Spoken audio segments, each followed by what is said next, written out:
Committee Room 30, sound.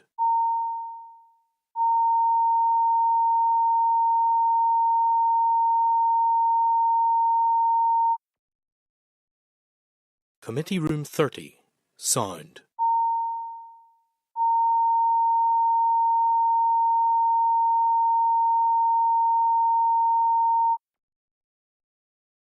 Committee Room 30, sound.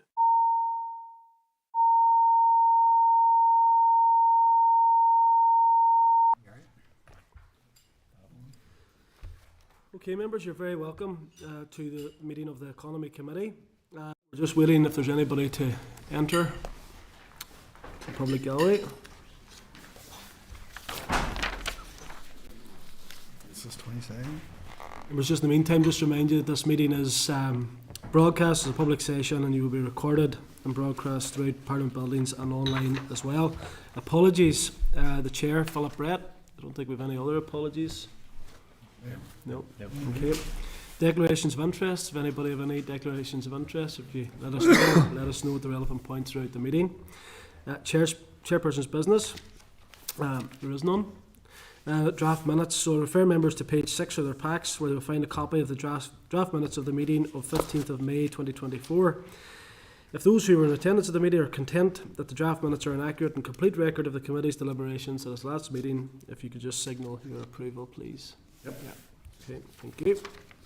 Matters arising. Members, are there any matters arising from the minutes? If not, are members content to proceed down the agenda? Yep. Okay, we're now going to invite NICMA into the meeting. Orange.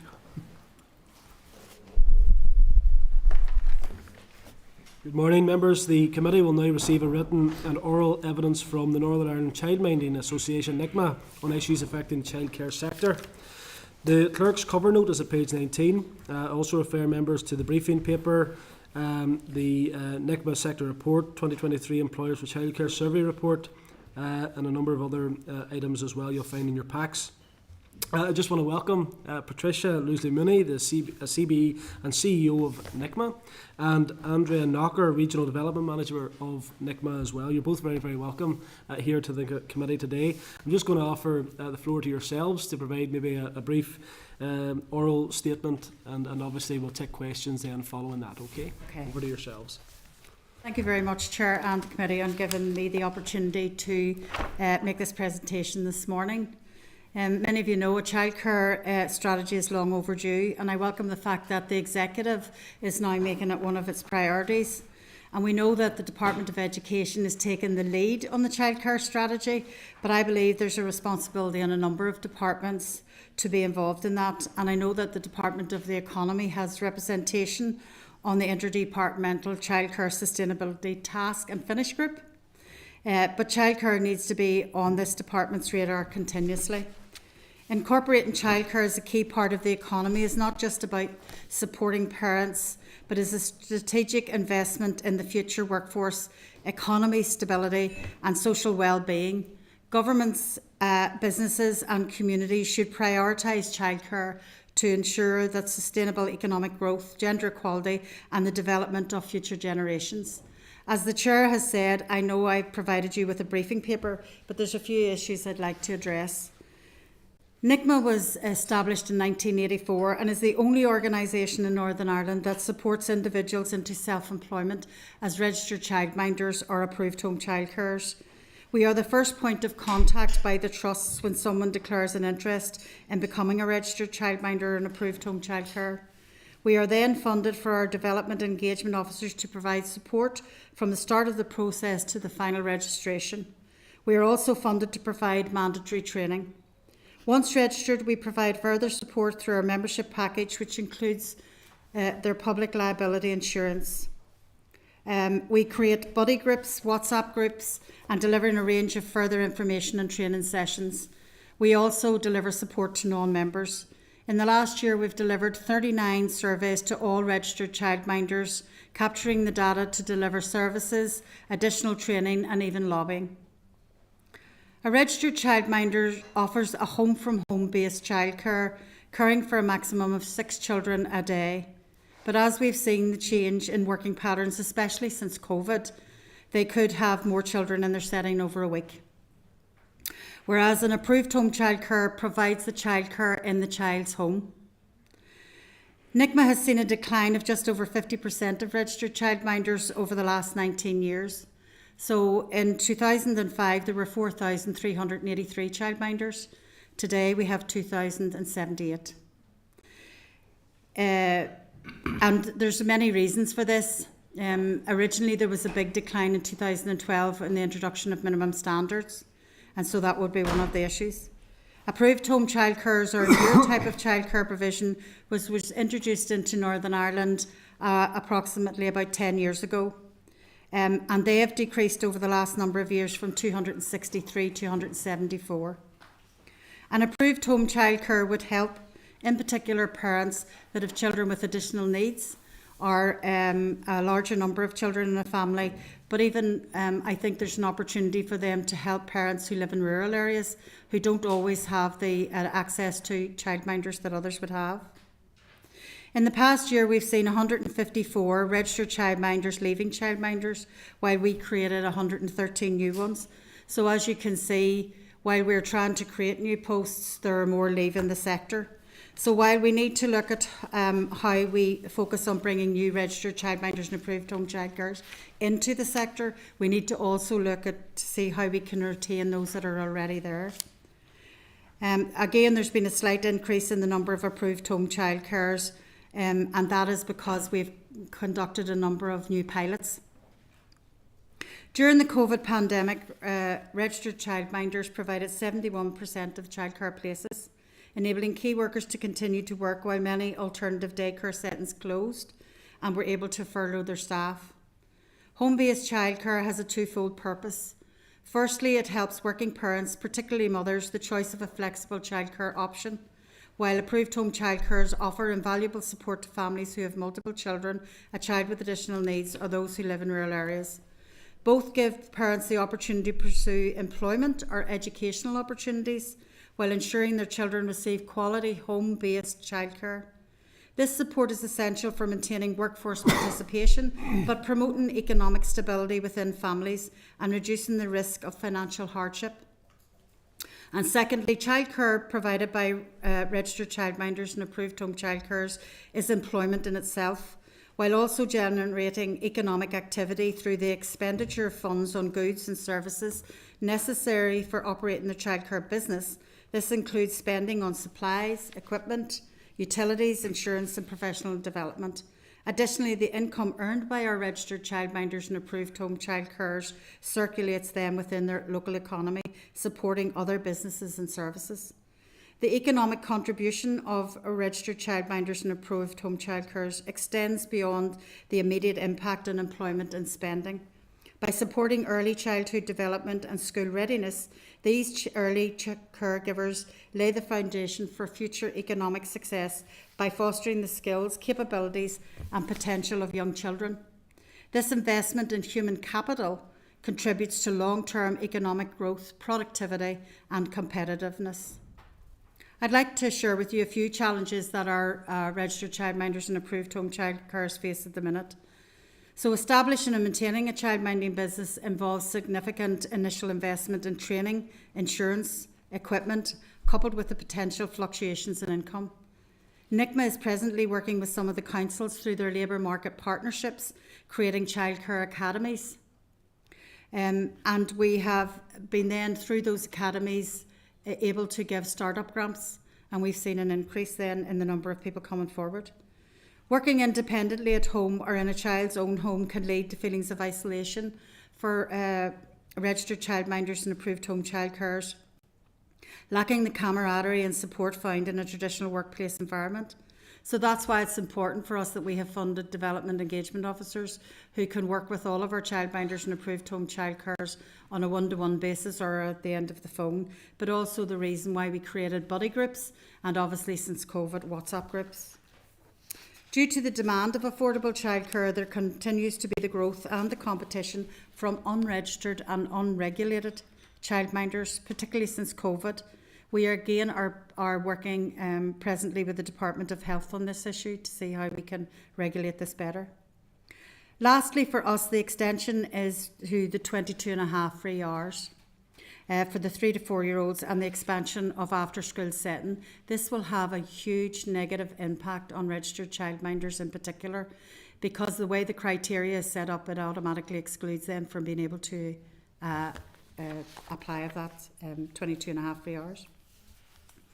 In conclusion, registering as a childminder approved home childcare offers individuals the opportunity to start and manage their own small business for the provision of childcare, which contributes to the diversity and resilience of the economy by fostering innovation and competition within the childcare sector. In addition, the contribution of these childcare professionals to economic growth and productivity extends beyond the provision of childcare services, encompassing employment generation, support for working parents, economic activity, and reduces public expenditure. In finishing, I would ask that whatever economic strategy is delivered by the Assembly, that childcare is an integral part of that, thus helping us to not just grow the economy by allowing parents to work, but by childcare contributing to the economy by creating employment. At present, it has created approximately 2,242 jobs, and that's not counting the assistance that many will have, delivering childcare to approximately 13,500 children, which needs to be funded and supported by government. Can I thank you for listening to my presentation today, and I'm happy to take questions. Patricia, thank you, and Andy as well, and I suppose just to commend you for the work that your organisation has done, not least during COVID, obviously, but right throughout. And there's a clear recognition, I think, right across all parties in the Assembly that childcare must be a priority and is a priority, and we need to see a strategy be brought forward as soon as possible. There's a recognition that it's cross-cutting as well. We have a particular interest from an economic perspective, obviously, and the role that childminders and carers and those within the sector play in terms of allowing people, obviously, to see their full potential as well. So I suppose for me, just a couple of points. I was interested to hear in relation to the childcare academies. Obviously, it's concerning to see the numbers of registered childminders reducing, particularly when we look now at this particular time in 2024. The childcare academies, you mentioned that they were rolled out in a number of council areas. Could you maybe tell us what difference that's having on the ground? Obviously, there's a benefit to, in terms of support and finance, but is it bringing more people into the sector? And how do we get other councils to follow suit, so it's not, as we talk about quite often, like a postcode lottery? Okay, so we started actually in 2020 with Mid and East Antrim Council, and they asked us would we come to a job fair, and from that we created the academy. And then after that, the labour market partnerships obviously came through the Department of Communities. So we started off, and this is our 4th year then with the Mid and East Antrim Academy. It's very straightforward, it's not bureaucratic, it's not paper driven. And we've had 10 new childminders each year within the Mid and East Antrim. This year we're going for 7 childminders and 3 approved home childcares, and up until now we have them all in place. The issue for us is the registration. So when you become a childminder, it's a parallel process. So the trust get in touch with us with a name, we get in touch with those, we do what we call an information session, and then if you're still interested after that, there's a social worker from the early years team will get involved. So they take you down the path of everybody in your household over the age of 10 is vetted. They do a background check, you have to get a GP's letter of recommendation. So they do all of that bit. Then we do the other bit where we take them through all their mandatory training. So they do 3 hours first aid, 3 hours health and safety, and 3 hours paediatric first aid, health and safety and safeguarding. They have to then deliver a further 9 hours of paediatric first aid before the first year's inspection. We can do all our bit within 3 months. We actually give them extra training. We give them a starter kit, which is their Stargate first aid kit, child locks, thermometers, anything a childminder would need to start their business in their own home. And an approved home childcare then wouldn't obviously get a Stargate, so they get a booster seat or a baby seat for the car. So to answer your question is, we then put in a tender to Mid Ulster. They were the next one to come to us, but it was very bureaucratic. We were having meetings every 2 weeks to tell them the same thing, that things hadn't moved. The problem is the registration process. Before it was taking 3 to 6 months, now it's taken 6 to 9 months and beyond that. In fact, we've been 18 months on this and we still haven't got 2 people registered because the social worker took sick and nobody's taken over the case. We applied for the same tender with Fermanagh and Omagh, and they gave it to Southwestern College, who couldn't deliver because they had no understanding of the process. And they're the only 3 councils at the minute. We're actually working with Belfast City Council now. They have come on board and asked us, but out of the 11 then, at the minute we only have 1 definite that we've been doing for 4 years, and we're now in the process of Belfast City Council.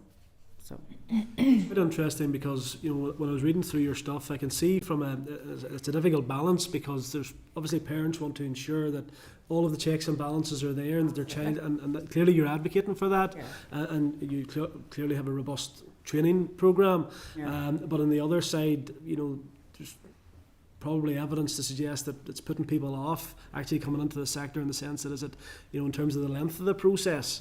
We've lost 2 people recently because of that. Yeah, They just give up. They've got a job somewhere else. Yeah, well, I think it's something that we'll certainly follow up as a committee as well. I was just going to bring Johnny in just on a point. Yeah. It's just on this point from the chair. So this is an initiative that is essentially brought forward by the council. So if we go back to the genesis of this, Mid and East Antrim, was it via a motion? How did this come about that they approached you to look at something like this? They were this? running a job fair and they asked us if we would come and give a presentation, because they knew of a couple of people in the borough that were interested in becoming childminders. And it was after that presentation then the council engaged with us and said, look, if we could get you. So at that stage it was £6,000, 10 women through. Yeah. You know. And do you believe that academy model, if rolled out across the board, would essentially address this huge drop-off in registered childminders? You would advocate that this would be the way to go if we could get a whole local government approach? So we're talking about £850 per head to put someone through this process. Now, if you're on benefit or you're on low wage, then you wouldn't have that £850 to spend out to start your business. So that we find that once that money has been available, which we have used through the funding that we've got, then we are finding that there's more interest in that. It seems to me like a really ideal way to try to really plug this gap. We all hear as colleagues in this assembly just how pressing the issue of childcare is.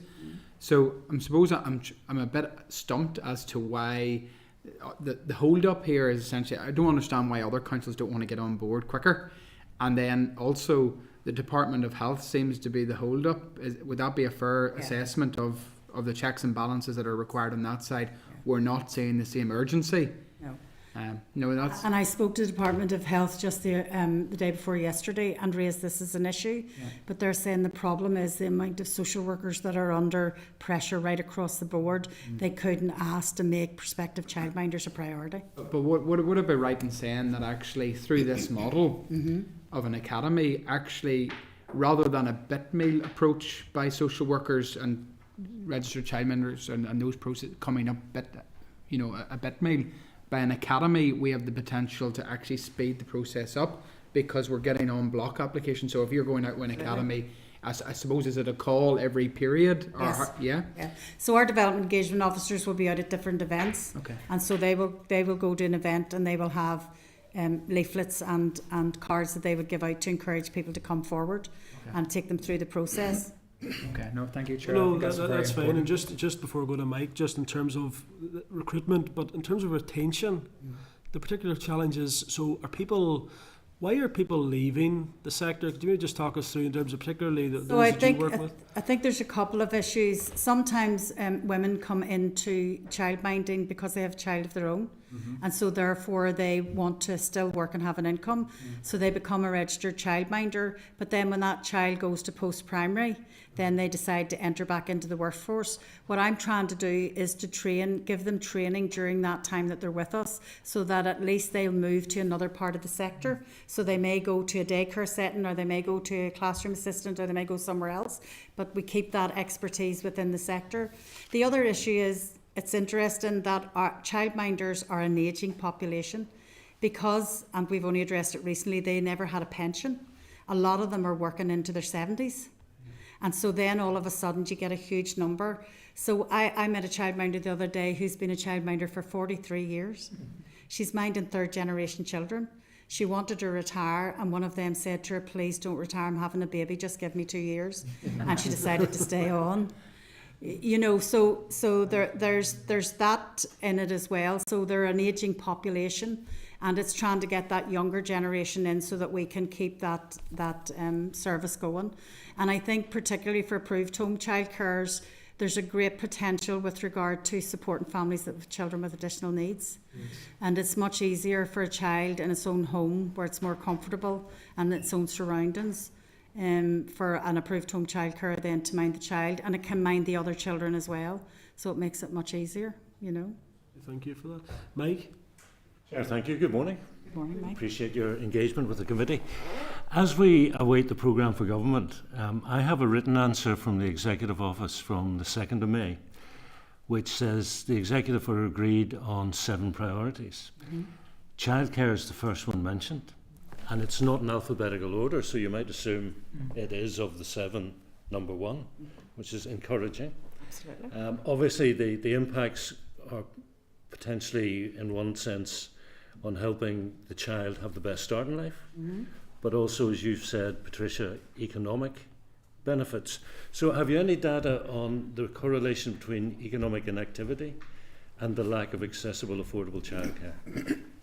Employers for Childcare will have done some of that research. We in particular haven't. All we have is anecdotal evidence to know that when a child has been to a childminder, when it goes to the nursery or the school, they can tell right away, because of the child's social development, on its caring, its sharing, its empathy. We've even recently been talking to schools where children don't know how to turn a page in a book, but can flick through an iPad or a, you know what I mean? So, and one of the big issues for our childminders coming through from COVID was the issue of communication. So I was able to apply for a small pot of money to train our childminders in Makaton. And we work very closely with the Royal College of Speech and Language as well. So they're very quick to pick up on issues with children and to be able to then have those difficult conversations very often with parents. I think there is an issue with regard to some of the areas that we would have childminders where there is a bigger number of parents looking childcare but can't find it. And so therefore then that happens, we find this unregistered childminders opening up. So the biggest thing for me there in an unregistered childminder is that there's child protection, because no one in that family has been vetted. Never mind the fact that they may not be have any legal or liability insurance. So there's a number of issues that would concern me, but we don't have any particular research. You've taken me to my second question, which is we kind of focus, I think, primarily on the affordability or lack of affordability of childcare, but accessibility is also key. Absolutely. So have you any anecdotal thoughts on the balance between the two? Well, anecdotal evidence is that we need to get more childminders in particular areas. So I would say places like West Belfast and East Belfast, and particularly when you mention social workers are involved, people get a bit apprehensive and say, well, I don't want anybody about my house. And that's something that I've had the conversation with the department where we need to look at. Do social workers need to do the inspections? Do they need to do, our childminders are inspected on an annual basis. Do they really need to be when they've been here for 30 years and never had a strong recommendation on any of their inspections? So there's lots of things that need to be looked at, and of course that's the Department of Health. But I do think that that's where my development engagement officers come in. They try their hardest at areas where there are gaps to try to create childminders, but it is difficult in rural areas because of the distance. And what we've found also recently is that if you live in a rural area and you take your child to a local childminder, there's more opportunity for that child to go to the local school. Whereas if the parent takes it to the nearest town, to a childcare or daycare facility, then there's more chance they'll go to a school in the town. So it also will help, I suppose, rural schools and making sure that they keep their numbers up. And that's something that we hadn't recognised before, I think, as well. Some years ago, childminding was under what was the Office of the First Minister and Deputy First Minister. And I think it's fair to characterise the committee at the time getting very frustrated. There was a ring-fence pot of money for childcare, and it wasn't released. And my understanding was the difficulty was there was no agreement in the department about giving money to private sector childminding work companies. And the debate was, should they be forced to set up a social enterprise wing? Well, I mean, as you know, Mike, I was there in those days and made the argument. The issue was no department wanted to take responsibility because they didn't want to be left the bill.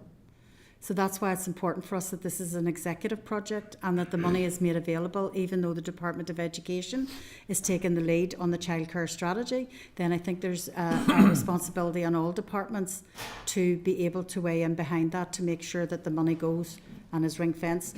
My worry at the minute is 57 million is the read across that we're getting from England at the services that they're delivering over there.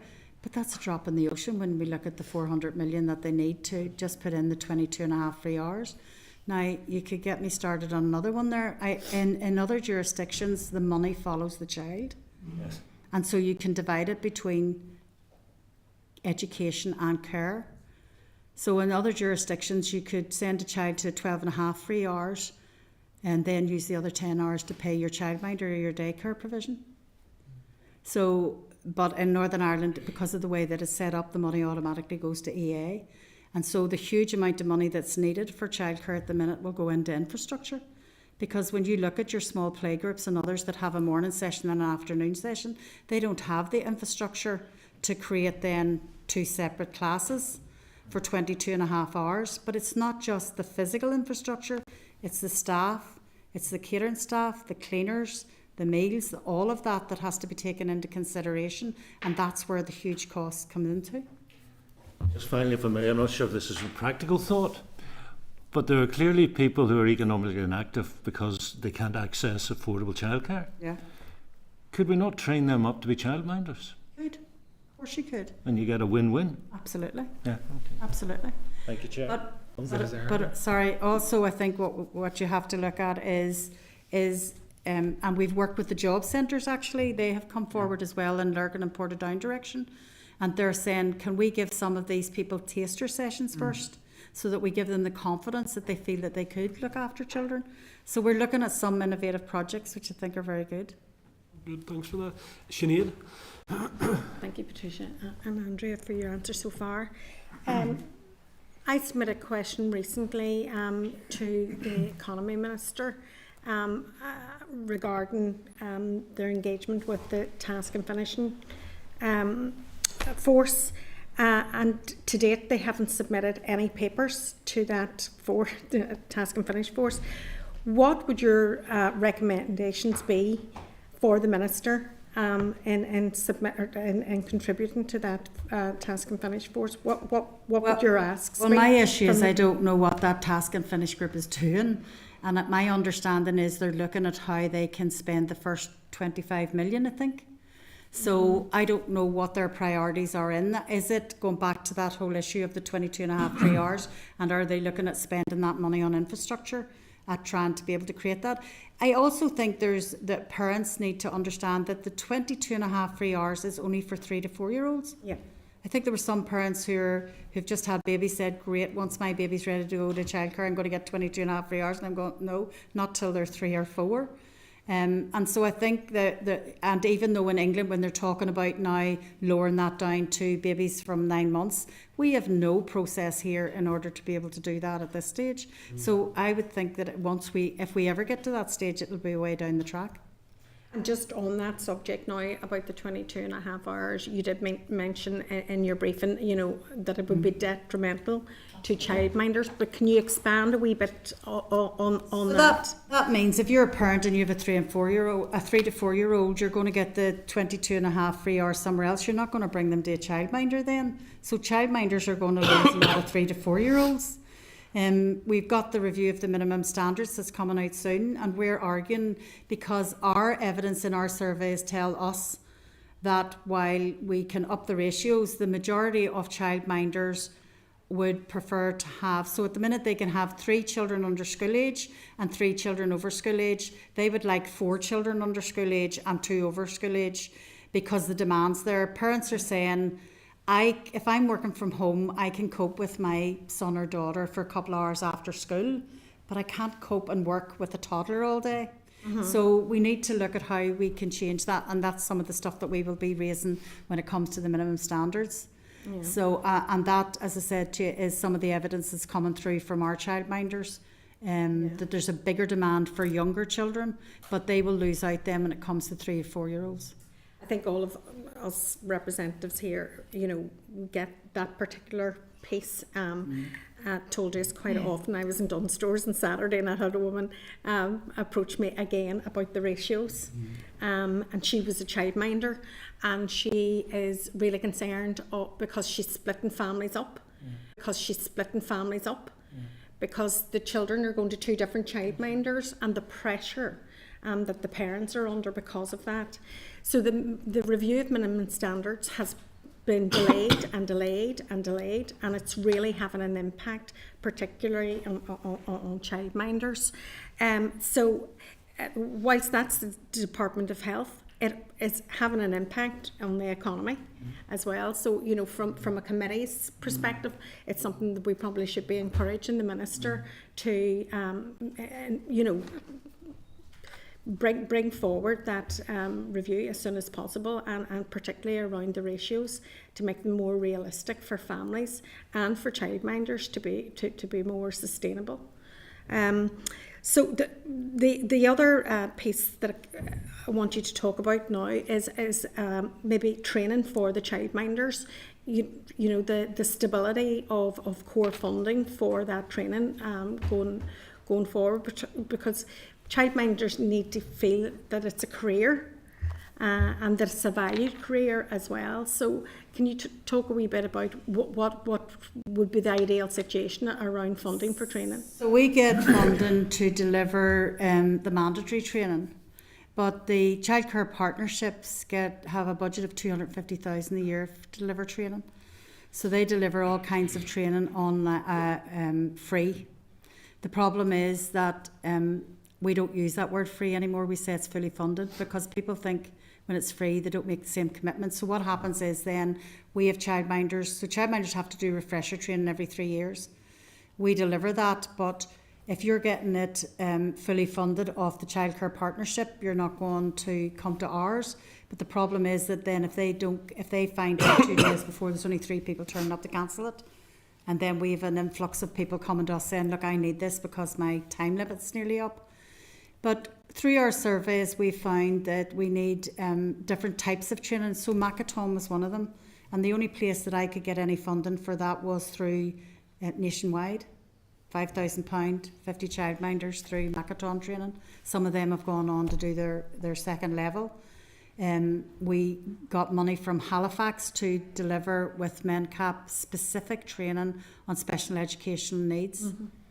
But I have to keep going out and trying to find funding for that, and identifying where I can get pots of money to be able to train our childminders, and then listening to what their needs are is important. And, you know, we go back to, they've been affected by the cost of living. Our childminders that paid £200 for the car insurance are now paying £600. Where they would have fed children in their settings, they're now saying to parents, I'm sorry, you'll have to bring food for them. I can't afford it.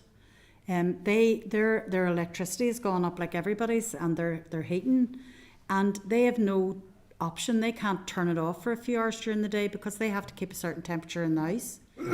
And so therefore they have to pay that money out, and so they have seen that as a difficult period for them. And that's again why some of them have stopped childminding, because it's been cheaper for them to go out and get a job somewhere else. Can I ask another question? Obviously, that you've seen the decline in numbers of registered childminders over a span of years. Do you think that there are more unregistered childminders, and that might be one of the reasons for the decline? And how concerning is that? Well, we would be concerned. The problem is we don't know the quantity, because we don't know how many are out there. And Sinead, you yourself put a question into the Western Trust and asked how many people had been investigated for unregistered childminding, and there was 8. 2 then became, because the option is you stop childminding or you become registered. So 2 became registered, 4 didn't fit the criteria, 1 they couldn't find, and 1 they were still investigating. So the criteria is that if I go to your door and you have children in your house and I say to you, you childmind, and you go, no, that's my sister's children and I don't get paid for that, nobody bothers to follow that up. Or, oh no, they're my neighbour's children, I'm minding them because they're away to a funeral, nobody follows it up. So there needs to be I've asked for a task force to be set up, a time-bound task force to go in and to have the power to wait on the parents and to find out if these children are being minded or not. But there is no deterrent. If you're a daycare and you open up tomorrow and you're not registered, you're taken to court and fined. I think it's £5,000. But so we need that kind of a deterrent for someone who's found to be an unregistered childminder, because it's child protection here and it's the safety of these children. And I understand it's difficult for parents because if they can't get her registered, they're going to take anybody. But I think it's important that we do that piece of exercise also with parents to let them know how difficult and how important it is that they make sure that their children are safe. So I do think it's an issue, and I've asked for a time-bound task force to deal with this issue so that we can at least get those people either back into the sector or not be childminding at all. Okay, thank you very much. Thanks.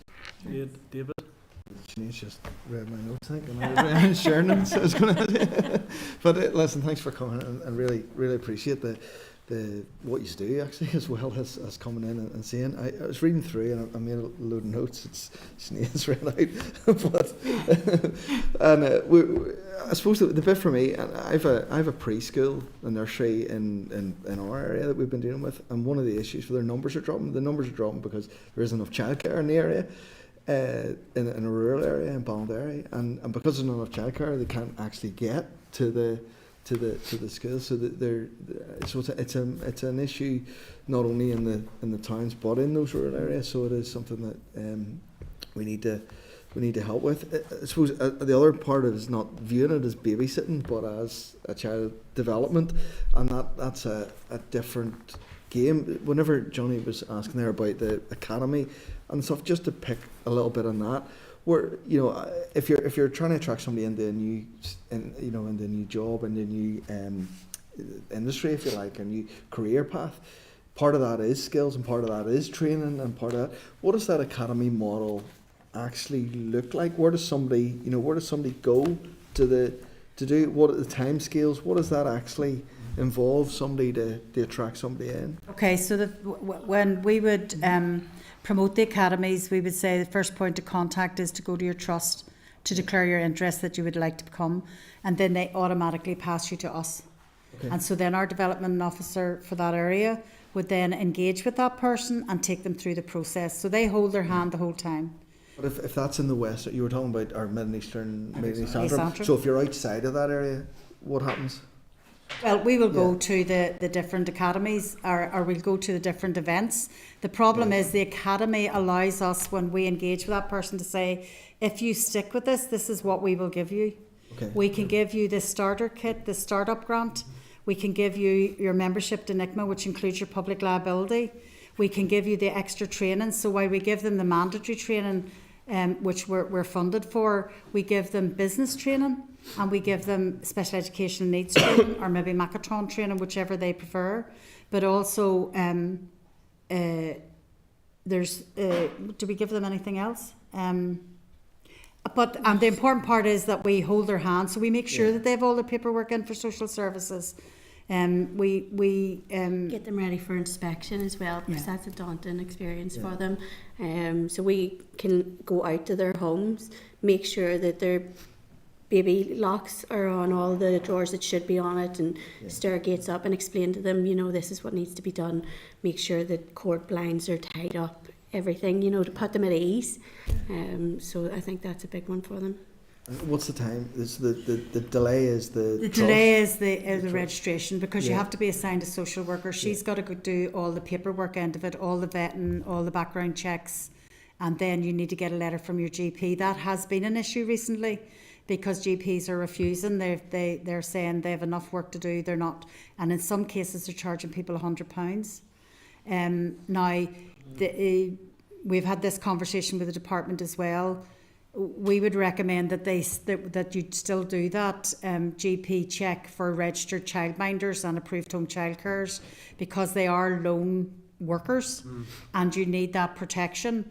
But then they need to give a directive to the GPs that they need to be delivering these letters in the first place. Now, up until recently, we didn't have much problem with it. But we've had 2 cases recently in one of the trusts where the GP is just absolutely refusing. So that means that person can't go through. That means we've lost them. So we're asking them to become approved home childcare, because that process is much shorter. Yeah. So you have to be over 18. You have to have your mandatory training or qualification. You have to have your full paediatric first aid, and you have to be vetted. And then you can be registered. And that you can be registered within 2 months. Okay. So that's a much quicker process than it is, because it's your house that you're registering. So the house has to be inspected, and maybe there has to be a second, and then it has to go to panel, and they have to agree. So. And everybody in the home has to be vetted, and then go down to the early years team. The whole family together has to go down to prove who they are and that they have been vetted. So. And then the future development of a childminder. So if somebody's upskilling, if you like, through your Magatons, that's brilliant doing it, and having that. But how does that fit? So is that over a period of time? It doesn't all happen before you start. It's like it's we do get it all done. We get it all done registration. before, yeah. Yeah, but is there continual development? That's what I'm saying. Yes, yeah. yes. So yes. after that, there is an opportunity. So all I'm getting at, I'm trying to think in my head.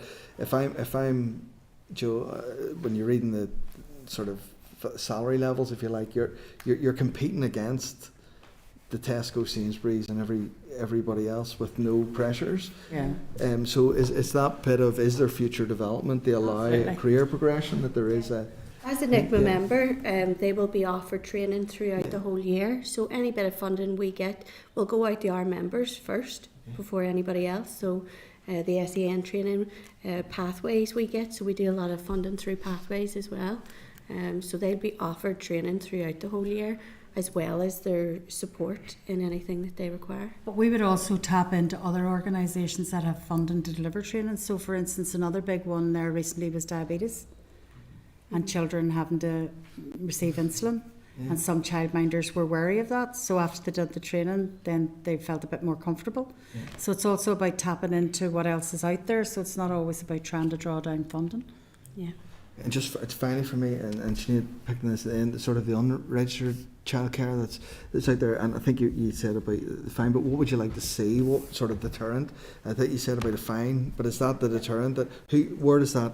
That would come in the legislation. There'd have to be a change in the legislation for that. And how would that actually on the ground happen? How would that, so... Well, your task force would then be able to enforce that. Okay. If you were able to prove that someone was actually minding children and being paid for it. And another issue that I don't think people understand, we would get a phone call from a parent saying, I've just been told by my childminder I have to pay her in cash. And we're going, well, first of all, that says to us that's somebody who's unregistered. But is that somebody who's on benefit? And minding and taking an income. So that parent actually is helping that individual commit fraud. And I think that's, something else that we haven't thought about.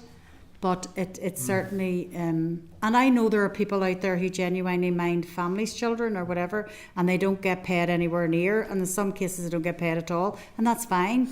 But it's proven, you have to be able to prove that.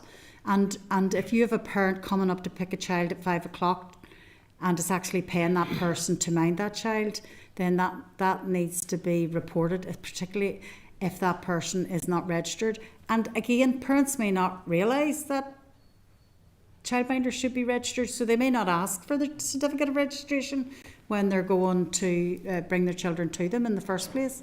So there's a huge piece of work, but I do think there's an issue there around a task force being able to follow through with some of that, where some of our social workers they don't have the time. And so they take that easy answer. Sorry. Padraig. No, you're fine. Just. Thank you, and thank you both for your presentation. It's been really useful, and it's kind of, I suppose, highlighted to me a few of the things that I'd read through in the report and wasn't quite sure about. So it's really good, and for me that just highlights the detail of actually listening to people who are working in this field highlights the professionalism that's within the field as well. And I think one of the things that I noted on the RAISE report was that there's no agreed definition of childcare, and that's why sometimes the comparative models between here and other jurisdictions, other countries can be quite difficult. So it's more just to make the point that it really underlines again how useful it is to hear from yourselves and actually to get that understanding. I was looking around the Skill Up programme in particular. So obviously you've highlighted some of the ways that the people come in to childcare in particular and into working in that sphere. The Skill Up programme, and correct me if I'm wrong on this, but there was no provision there for people to undertake those courses. That concerns me because one of the things that the Skill Up, I suppose, is really targeted at identifying skills gaps and how we can encourage people to either migrate from another place of work or to actually take up work and I suppose become involved in that field. So the fact that there's no childcare provision model route within the Skill Up programme, I think something that hopefully as a committee we can maybe identify and work on, because there's clearly a skills gap here. And just on that point, I'm keen to hear from you. I mean, what engagement have you had in the last 4 or 5 plus years with the department around this? Because it just, I mean, I looked through the Skill Up programmes and they're fantastic. It's a really, really positive programme. But I am a wee bit baffled at how childcare hasn't been included within that. Well, to answer your last question first, no engagement. Very often things happen and nobody ever comes to us to ask, and maybe it's a two-way process. I suppose over the last 7 years while I've been in this post, I have tried to raise the profile of childminders from being people assuming that they're glorified babysitters and they're only in it for the pin money, to actually they're professional childcare givers and this is a business to them. And it's taken a long time to be able to do that, but we've done it. I also recently have come to the conclusion that we're lumped in with childcare, and so everybody thinks that's daycare settings and after schools, whatever. We're not, we're separate, we're childminders, we're, as I call, sole traders in many cases, and I think that's important. In our academies, and really they should be childcare, they're childminding academies, they're not childcare academies, because there are other organisations running childcare academies and all they're doing is giving people taster sessions and pointing them in the direction of the colleges to do their level 2 or level 3 in child development. So childminding academies are something totally different. And I think that in the academies we talk about the unemployed or those that want to be re-employed, but we talk about skilling up and reskilling people. So we've tried to cover all bases so that it's not just unemployed people that we would target, but maybe somebody who wants to change career or somebody who's been out of the workforce for a while and to be able to give them those skills. But I certainly would be happy enough to look at the Skill Up programmes and help the department in any way that we can to look at that. I think it's an opportunity, and I mean what we've already identified here today is that there's opportunity to create more pathways. So I think it's something that we should definitely look at. Just when you're talking about people who are moving into childminding from other careers versus people who are unemployed, do you have any kind of breakdown of that data in terms of how many people are moving from different parts? Are there particular sectors which you find attract more people in? Because I'm just thinking in terms of us being really specific and targeted in how we encourage more people to move into childminding. It's not a data that we've collected, but we have through the academies. We will find out which ones are unemployed, upskilling or reskilling. So we will address it through the academies, but that's, as Patricia said, only been done over the past 4 years with a small group of people.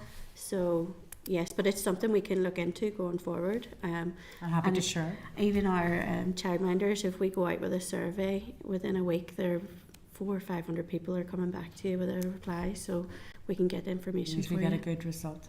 Yeah, I'm thinking because it goes back to the point that was made initially around local government and the role local government have to play, because there's probably I suppose, broader trends, but there's probably stuff that's specific to each council area, and even within that as well.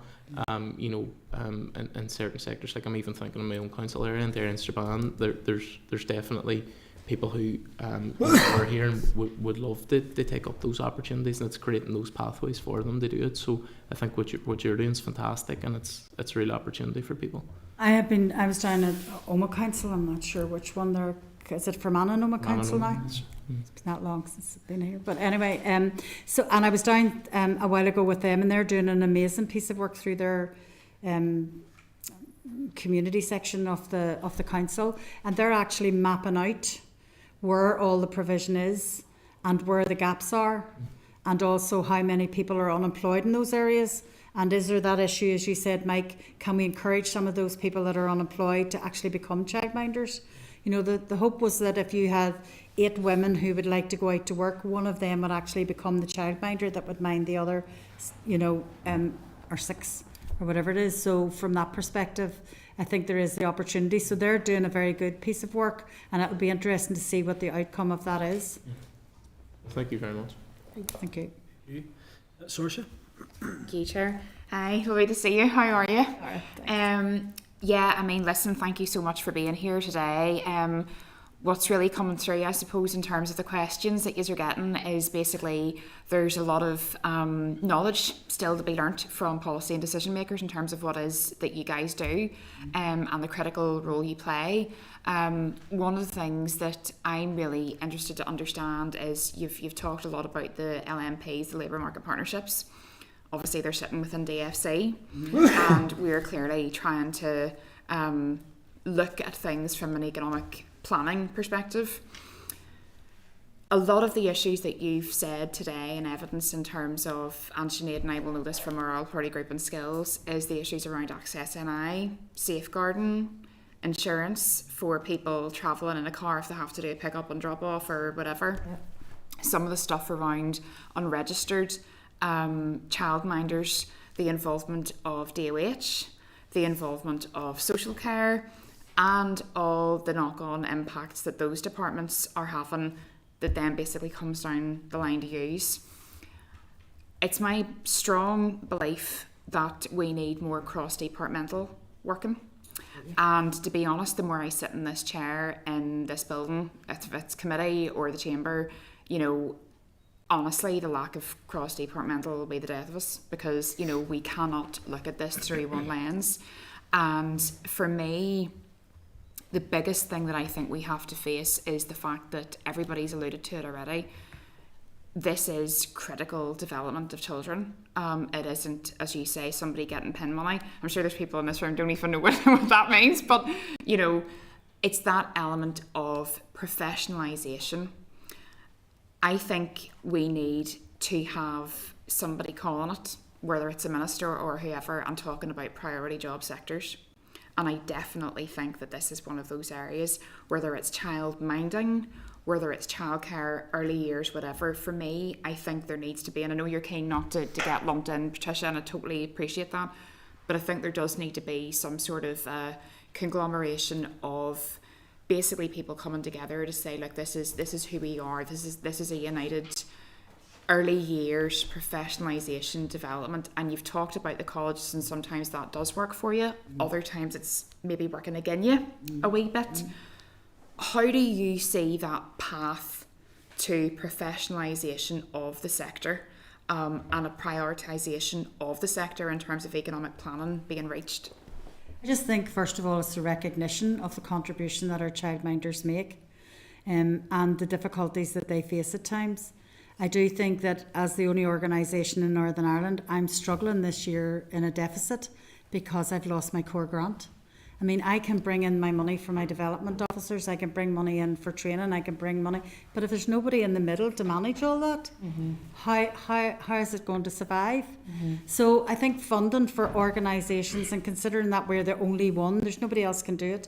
And I've had this conversation with some of the councils, and I know we've been down these routes before about single tender action. But if we're the only people that can do it, and we're the only people that work directly with the trust to engage with these people, then why are we giving that money to colleges or to another organisation who just after COVID, took it on and then couldn't deliver and handed it back. And now we're in negotiation with Belfast City Council to create this academy where we couldn't get them to listen at the time. So it's for me, that's the first thing. It's a recognising the professionalism of childminders and approved home childcarers, and a secondly funding the sector to make sure that we're there to be able to support those people through whatever it is that they need supported through. And also, I think you're right, it's that cross-departmental working. I mean, the Department of Education had no understanding or knowledge that the fact that the Department of Communities had labour market partnerships and they were creating academies. You know, so there needs to be that wider conversation. And, you know, this is a task and finish group. So what happens after that? Does everybody go back into their departments and nobody talks about childcare again? So, you know, I think there needs to be some constant communication between the departments of here's where we are, here's where we need to move to, here's where your responsibility is, here's where you could be adding to that and contributing and giving the value added. And of course, the one that everybody thinks shouldn't be involved is the Department of Finance. So Department of Finance should be checking budgets to see how much is spent on or how much has been put towards childcare. So I do think that there's a number, because it's the Department of Education who's leading on the strategy, but it's the other departments that will deliver, if you like, for want of a better word. Yeah, no, I think that's fair. In terms of the skills strategy from Department for Economy, have you engaged with that at all in any? No. You see, this is an issue for me where, you know, we do need cross-departmental working, but I also think we need to have priority sectors recognised, and we're trying to do that through the job of work and engaging with areas such as health and social care, such as these sorts of roles which are absolutely critical economic and social infrastructure. They're not kind of part-time hobby jobs. You know, this is really serious stuff that does impact. We know actually as well that if you have a child with special educational needs, they are almost twice as likely to be in a situation where they have no childcare. And that's really, really concerning, especially whenever we look at the issue of respite and the lack of respite that we have too. So for me, there's a conversation around, yes, freeing up people who would be part of the workforce to either re-enter or reskill. But I also want to make sure that it's done in a way where it is robust in terms of safeguarding. Do you have any views on special educational needs and how those families with children are coping? Well, that's why we're trying to build up the approved home childcares, because we think that's where that would help fill that gap. Speaking to the department the other day, they're very interested in it. But again, it's by coincidence. So going to the department and eventually getting the meeting, then you're having the conversation about approved home childcares, and they're saying, oh, you need to speak to such and such and such and such, and they can take the money out of such and such. And I'm thinking, well, that's all good and fine, but how quickly can that be done? But the issue is that for parents with the children with additional needs, I have seen, we met the Melta parents. One of them had a child who went to Fleming Fulton, and she had to pay a classroom assistant £14.50 an hour during the summer to mind her child, while her other child went to a childcare provider. Now, if she can't claim her tax credits because that classroom assistant's not registered, but if she had an approved home childcare that could mind both children and she could claim her tax credits because that person's registered, it would make life much easier. And that's only a small part. We know from the Department of Education that Northern Ireland has the lowest uptake of child tax credits, and it's through childcare that it's not taken up. And that again points to unregistered childminders, because you have to be registered in order to be able to get your tax credits. Just finally, in terms of issues around safeguarding, David had asked the same question as well. What do you think the risk is at this point in time with the number of unregistered childcare providers? Again, we don't know the quantity, we only hear. I mean, Andrea was visiting a friend one day and she said there's only 4 or 5 childminders in this area, and she said, you're joking, there's about 20 odds. So that again tells you there's 15 or 16 people who are unregistered. And you know, those particular areas need to be targeted, and we're saying, can you give us the names? The other thing is, when childminders were reporting unregistered childminders, social services were then telling the unregistered childminders who reported them, and so some of them had cars damaged, windows put in, so they're afraid of that. So I've said, send me the name and I'll send it to the trust. I I have no qualms about that. So that's why I'm saying if a task force was set up, it would make things much easier for everyone once they're reported. Okay, thank you. It's really important issue, so appreciate you coming in, and we've covered an awful lot of issues, most of which I wanted to ask about have been dealt with, but you did allude about maybe specific issues in rural areas, and I think David kind of touched on an example. So first of all, I should have said, as North Antrim MLA, I'm glad to hear there's good engagement and good working on Mid and East Antrim Council. In terms of the rural thing, you know, over and above the general issues that you encounter everywhere, you know, what are the specific issues impacting provision in rural areas? And you actually talked about something that follows on in terms of schools, which I didn't even think about, you know, where children or parents probably send children to their school following the location of their childmind. So is there, as well as the issues affecting that, is there any other examples of kind of unintended consequences from a rural perspective through lack of childmind? I think it's really distance. So, you know, if you're a family here and your childminder's over there, it's factoring in all that amount of time that you would need to get to there, to drop them off, and then getting back home again to pick them up.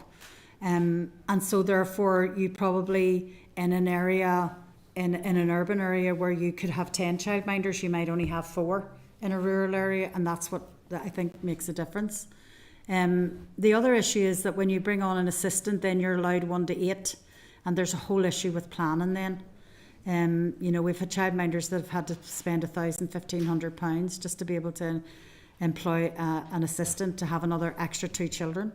So again, that's something that needs to be dealt with in the ratios, which would help in rural areas. So somebody in a rural area, it doesn't matter if there's an extra car coming to the door, but very often, as Sinead said, it's a second child, so it's the same car. So why does it matter? But it's because of the planning regulations that once you go over 6, you have to have this planning permission.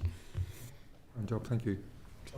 Thank you, Chair. And look, thank you very much for your presentation. You know, it's undoubtedly that childcare and childminding is really the issue of our day, to be honest with you. The pressures that parents are facing now are not the same that they faced 20 and 30 years ago.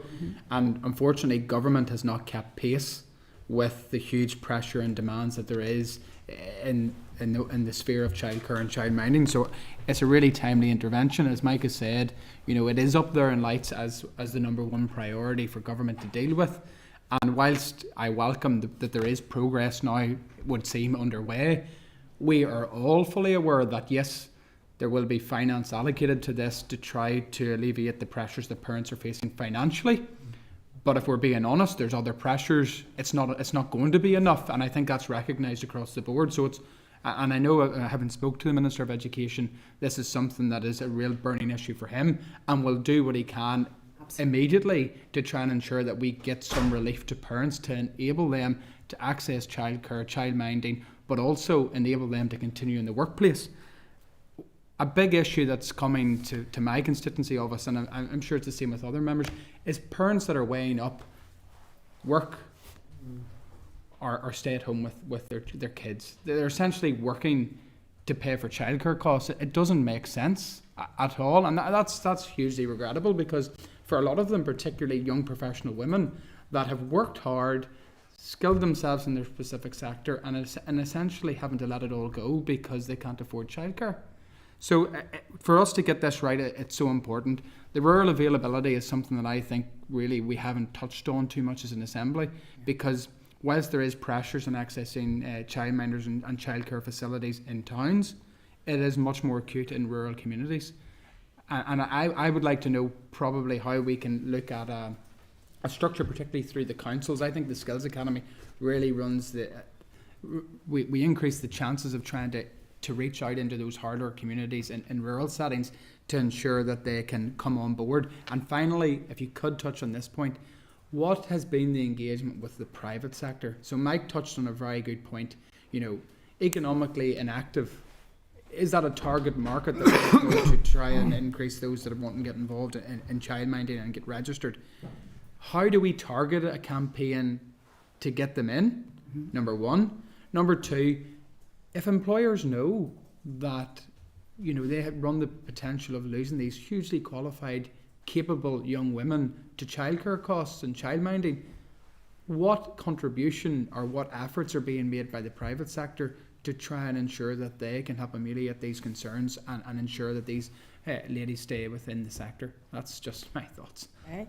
Can I? Your rural childcare was an issue many years ago when the Assembly was here. We had a rural childcare strategy, and it was funded, and it was successful, and then it was cancelled. So Michelle Gilder, who was the minister at the time, and she brought it in, and it was one of the most successful strategies. So that helped and supported parents in accessing rural childcare, and then it was scrapped. And funded by the Department of Agriculture at that time? At that time. Okay. You talk about the private sector. Many years ago when I was in this Assembly, I started the childcare for Assembly members. That has been scrapped.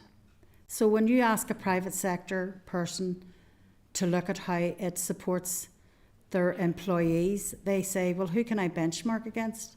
When this government doesn't even have a childcare fund for its own MLAs, or at that stage was the Secretariat.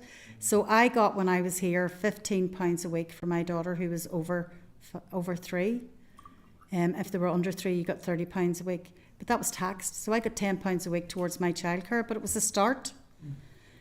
So if you went to an employer and say, well, I benchmark against the Assembly, they would say, well, I could give them an extra £15 a week and then I can tick the box and I'm doing my bit for childcare. So it's about engaging with the private sector so that we can say to them, this is your value for money when you invest in this. A lot of them have family-friendly practices, but they don't actually give support. And of course, the childcare vouchers was one way of doing that, because not just did the employee save, but the employer saved, and then now they've brought in the tax credits. So, I do think there's ways that we need to look on how we can get employers to invest in childcare for their employees. Is there any industry leaders in the private sector on this point? None. Not that None comes that to I'm mind. aware of. Okay, No. That's an interesting, because I think that's a part of the piece that's missing. Government can only do so much. Yes. We know the financial Absolutely. pressures that it faces. We have to be realistic. Yeah. But I think there is a lot more can be done with private sector engagement on this issue, and it's to their benefit. It's in their interest to ensure that they can retain a highly skilled workforce.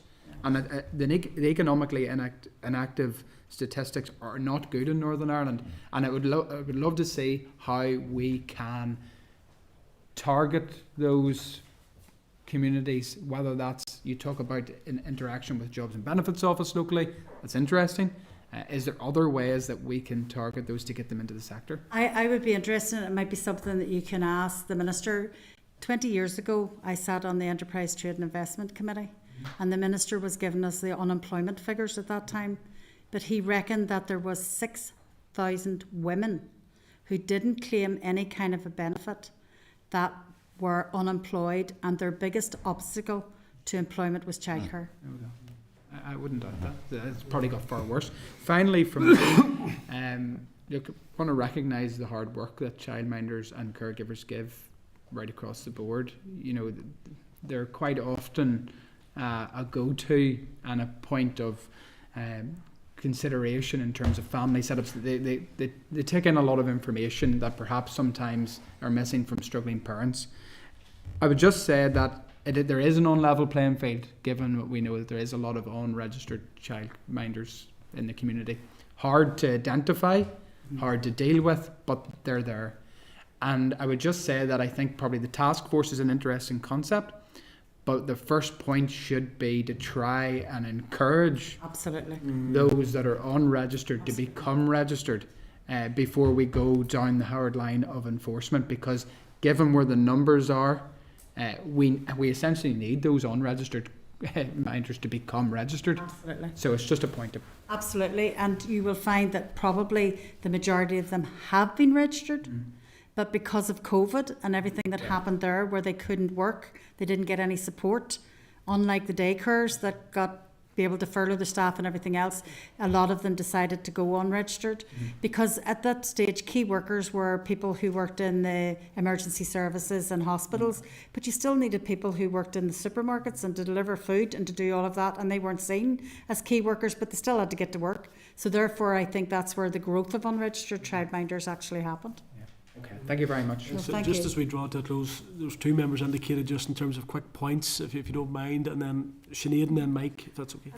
It's just really on where Johnny was going with that as well. And I think that there are some low-hanging fruit in terms of getting people into the sector. So we got evidence at the APG from the FE colleges to say that those that were doing their level 2, level 3 skills, childcare development and that they were only getting workplaces experience or work experience in the school sector.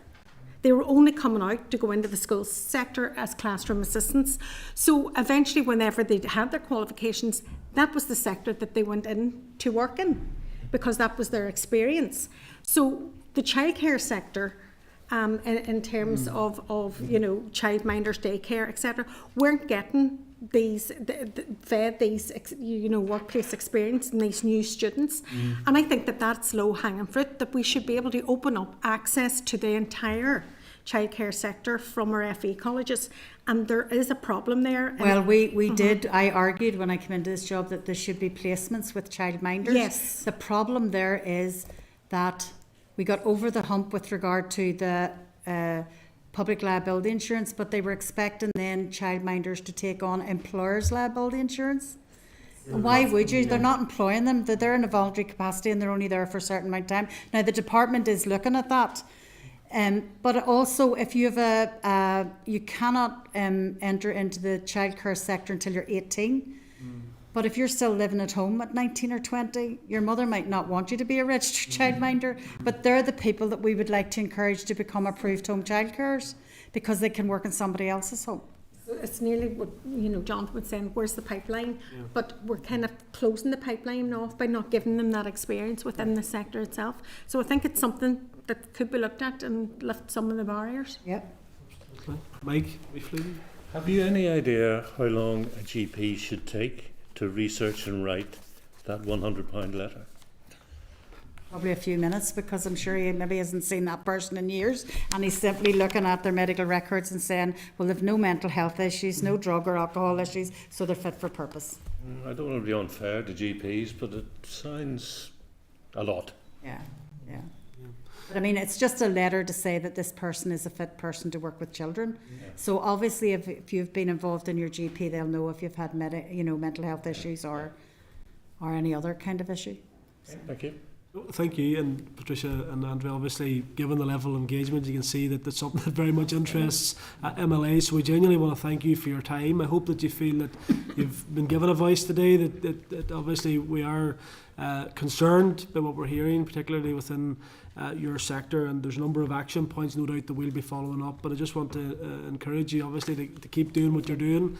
I appreciate that you may not always feel valued, but we very much value what you do within our communities. So thank you very much, and no doubt we'll speak in the near future again. So thank you. And thanks, Thank you Andrea. also for allowing us to come today and to answer some of your questions, and you have our details if there's anything else that you need to ask. We're happy to help. Thank you very much. Thank you. Thank you. Okay. So, members, we're going to, thanks for that. I think it was actually a very useful session and good engagement, and everybody was quite good in terms. So we're going to hand over just to the clerk, maybe just to summarise some of the actions, just of what we heard from the last presentation there. So, Chair, again, this is where members will push back and tell me what I've missed, but I think the committee feels very strongly on the issue, wishes to write to the Department of Health, Department of Education, who are in the lead, Department for Communities and our own Department for Economy, indicating that the committee believes that childcare and the provision of a childcare offer is economically vitally important. What is also important is the provision of a wraparound offer. So you have childminders and childcare settings, etc. There's also, and in terms of that offer, it should strive to address the current gap in provision for children under 3 to 4 years. That the committee is very concerned about the considerable drop in the number of registered childminders and the low uptake of tax credits. What it would like those departments to do, because they are concerned about the limited uptake of academies by district councils, is to give that academies model more of a go. And we're also concerned about the difficulties in registration and encouraging the departments to take appropriate measures to encourage registration, particularly through the use of the academy model and linkages with the local labour market partnerships, thank you very much, with the district councils, with a view to those labour market partnerships addressing the rural issue, the issue of rural provision. Additionally then, the committee is also calling on those, the relevant department to bring forward the review of the child to carer ratio and to explore these other training pathway options where maybe they can exploit the synergies rather than perhaps competing between the FE colleges and NICMA, where they could kind of work together to provide these other pathway options, which would probably likely include a sustainable training budget for NICMA for those additional, cleverer, better services that they told you about. Additionally then, I guess you probably want to, I'll commission Ray's just to come back with the rural childcare strategy. Maybe these problems have been solved before.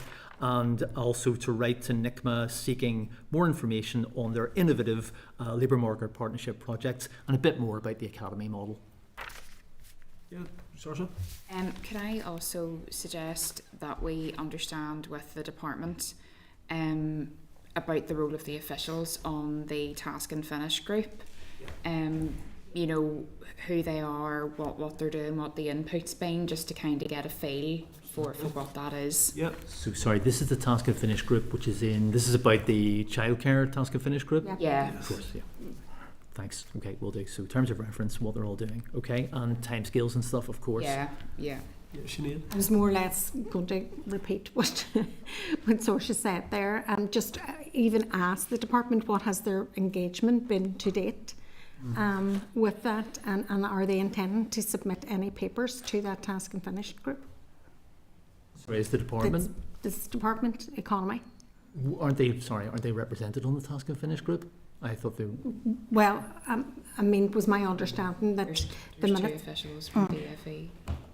Okay, so they're on it. Okay, Yeah. so you want to know what they've been up to and what the Put forward. okay, Good good stuff. What stuff. have we Good. put forward? Yeah, no, I think it's Great. useful, Johnny. Yeah, 2 points. You might have mentioned this. One, it may not be, members might not see it as beneficial, but I think it might be. I can't quite understand why other councils don't want to take up this model, because I actually think it really sounds like a very promising start, particularly in Mid and East Antrim. Is it in order for us to write to the councils to encourage them to consider this or look at that? That might not be the role of the committee. I'm just trying to think about, is there a way in which we can further highlight the potential benefit? That's in one aspect. You can explain whether it is, Peter. And on the other, can we engage with the Department of Health? Because obviously one of the key challenges, because Mid-Ulster have taken this up, has been the speed at which it's being processed from the Department of Health. So we know that there's an acute issue in terms of childminders, in terms of getting into the industry. We know that the numbers have dropped. This model is seen to try to address that, but it's lagging because we're not seeing quicker processing times from the Department of Health in relation to social workers. That's two thoughts come to my mind in terms of that. Well, thanks, John. I suppose on the academy point, I think what would be useful maybe first is to get a bit more detail from NICMA in terms of how the councils they're working with, how they're actually how they fund the academy. I suspect some councils may come back and say, well, we don't have the funding to do it. I believe they should, and we should work with them. But I think that it's actually sensible to but I think it's sensible to maybe look at how you roll it out. It's clearly a success. Yeah. So I think if we can get a response from NICMA in terms of a bit more detail around how the academies are funded and how they function, then we could, I think, go in terms of the latter point. Peter, do you have any thoughts in terms of, I think I think that the plan there was to write to the Department of Health among the other departments and encourage them to make better use of the academy model, but also to address the difficulties in registration. These, there must be some clever ways, I guess, to reduce that the bureaucracy of it, but at the same time, of course, not compromising the child safety issues and all that, the good stuff. The vetting's important. It just struck me that I think that this sort of model would make it easier for a social worker in the Department of Health to ensure that there's a full vetting process in block rather than bitmeal. Yeah. Just Okay. That agreed. Members, are you content with those actions then? There's quite a number of them, yeah? Okay. Okay, members, we're going to move on now to the next item on our agenda, which is a budget briefing. There's a written briefing in your packs if you check your tabled items, and there's a clerk's revised cover note in the tabled items as well.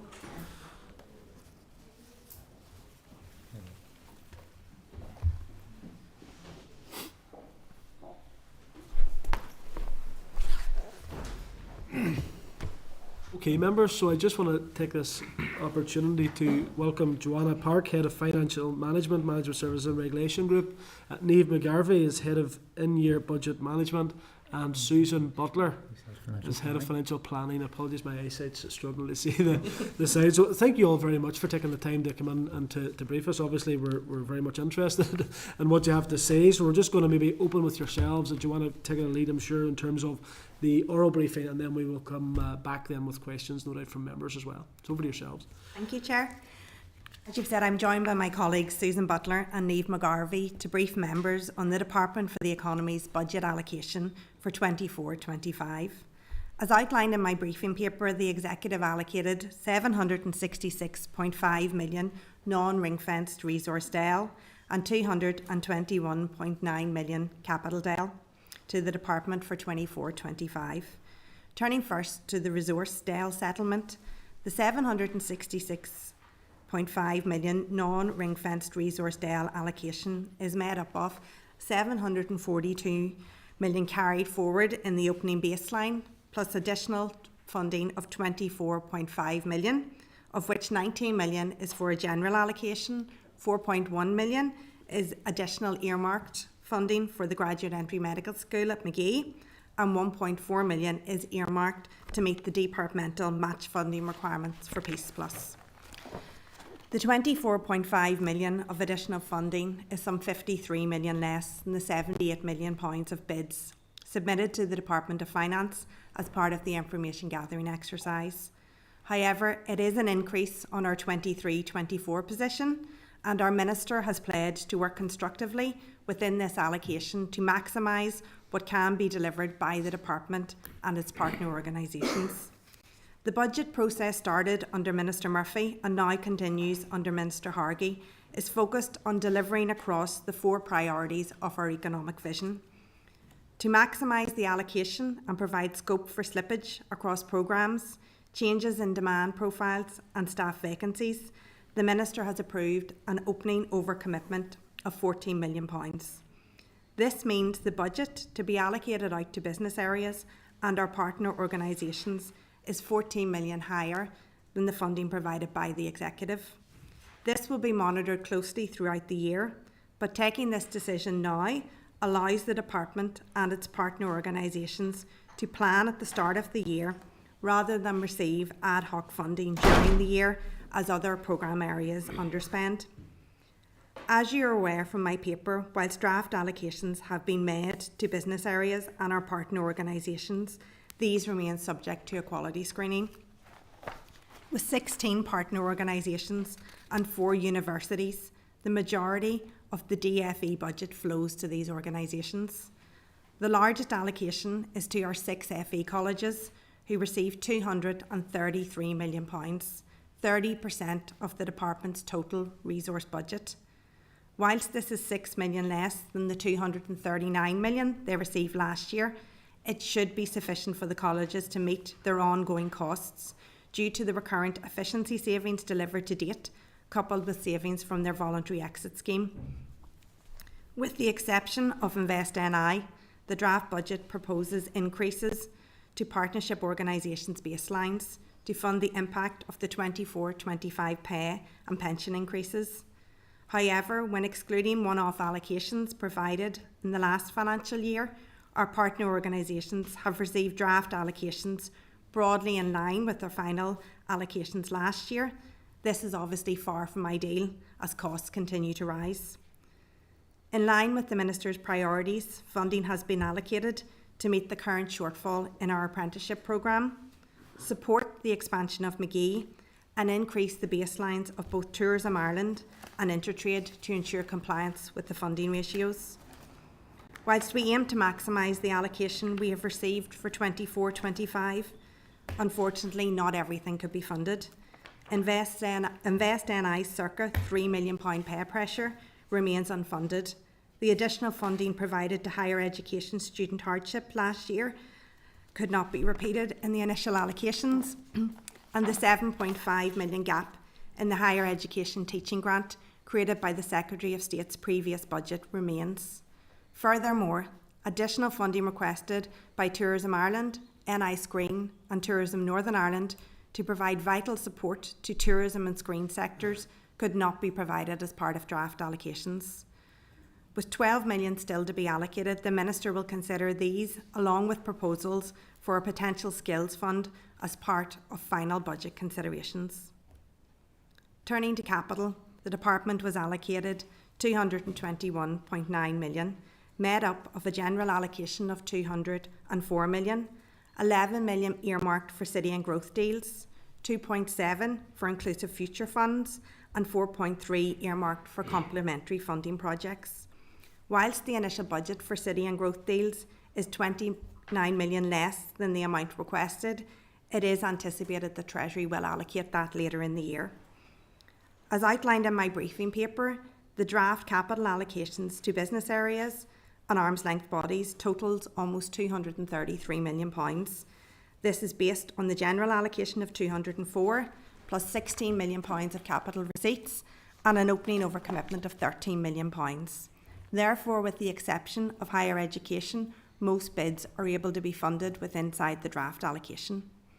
Susan, Niamh and I will do our best to answer any questions you might have, but as we've just commenced the process to assess the impact of these draft allocations, we may not be able to answer all questions at this stage. Where we cannot give you precise or complete answers, we'd be happy to write to the clerk and provide the necessary explanations. Or where a question is specific to a business area, we will ask our policy colleagues to provide a response. Thank you. Thank you, Joanna. Obviously we welcome the briefing, and we're not obviously in an ideal position in terms of the budget, and we all would have been or sort of would have had a preference to dealing with this earlier, but we are where we are, and a lot of that's outside, of course, of your control. In terms of the timeline then, so you're still considering the impact of what these draft allocations. When do you see that coming to a conclusion? One of the areas I noticed in the table, there was a mention of £11.8 million in terms of proposals which are still under consideration. Mm-hmm. Could you maybe shed any light in terms of what those proposals are that are under consideration? Yeah. So obviously I referred to the elements that have not been funded. So there is the 7.5 million for the higher education student support. Yeah. And as I outlined, Invest NI was one of the areas that was not funded for pay and price pressures. Yes. And then the Minister is considering proposals as well for additional skills allocations. So officials in the skills and education area are currently drawing up proposals for him to consider. So as part of that process at the moment, we are just trying to capture additional information to inform those additional allocations. In terms of the capital piece as well, in terms of higher education, in the table there was a 50 million shortfall in terms of the capital there, in terms of what you've asked for and what you've received. What is the impact there in terms of the capital projects then for the higher education sector? Higher education, whilst it is the largest, it's the area that hasn't been completely funded. You'll notice from the table it was also the area that asked for the most funding. So I think it's 6 million more than their initial allocation last year. Yeah, and only 12 million less than their final allocation. And the department received an additional 9 million last year, which went directly to higher education. the universities are in quite a unique position because of the way that their academic year rolls over the 2 financial years, that they can actually avail of capital later on in the financial year. So it's one of those areas where you'll see there will probably be further proposals where they can utilise funding later in the year.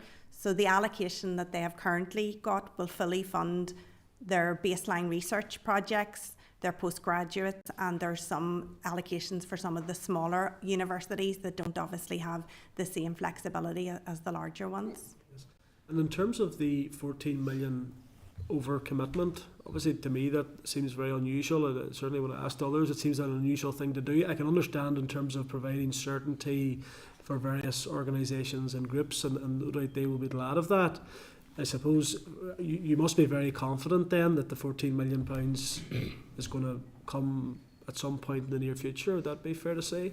We have a number of demand-led programmes and a number of programmes that are obviously impacted by changes in the labour market, with our apprenticeship programmes and things like that. And obviously with a lot of organisations with different year ends and with results and things only coming out later in the year, a lot of those things can move quite dramatically. I suppose when you look at it as a percentage, 14 million as a percentage of, a £800 million budget isn't actually that large an overcommitment. And within that, there's an assumption probably about 5 million at least will come from salaries, because all parts of the public sector, we do carry a significant number of vacancies. Things will be costed based on average salaries, so there will always be movement there. So it's always prudent to build something in around your demand-led programmes and obviously your salaries. Okay, David? Thank you for your presentation. Looking at 3 numbers is my ideal evening before.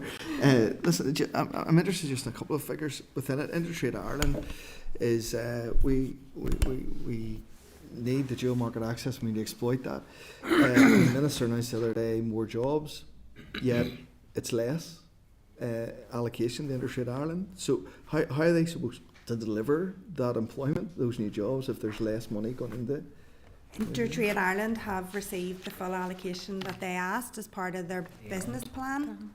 I think there might be a slight increase in Intertrade Ireland from last year. So the 5.85 is that they received last year, the 5.3 that they're receiving this year. Protocol. There are other allocations. So what I'm really focused on today is the NI block money. So what we have got from the executive, but a lot of those organisations will receive additional funding later on in the year. So they receive I think it's just under £1 million from the Northern Ireland Protocol, which we have not received confirmation on funding from, but that there is an expectation that that funding will flow at least in line with last year. So how can they go ahead with new jobs if that funding isn't secure for the protocol? The budget for Intertrade Ireland at the minute as it stands is less than what it was at the end of last year, yet you're recruiting new jobs at the start of the year. How is that possible? But their allocation at the end of the year will have included that £1 million for protocol. So if you take their 5.3 million now, if they get £1 million in for protocol, they'll actually have 6.3 million.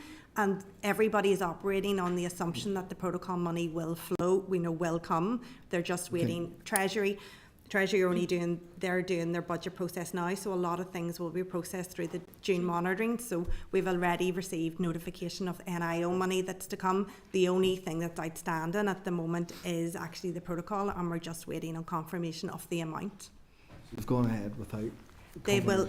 Everybody's going ahead in respect of the protocol funding, and Treasury have been informed that for areas that were previously funded, that happens every year with protocol. It's always, I think a couple of years ago they actually gave us a 2-year programme, but there has to be that expectation that it will. Interesting, other ministers can't do the same, but that's fine. On the NI screen, seeing the 12, you just asked there about the 11.12 million, 11.8 million. NI screen is also the other one. If you look, it's sort of equal, but it's less than what they were asking.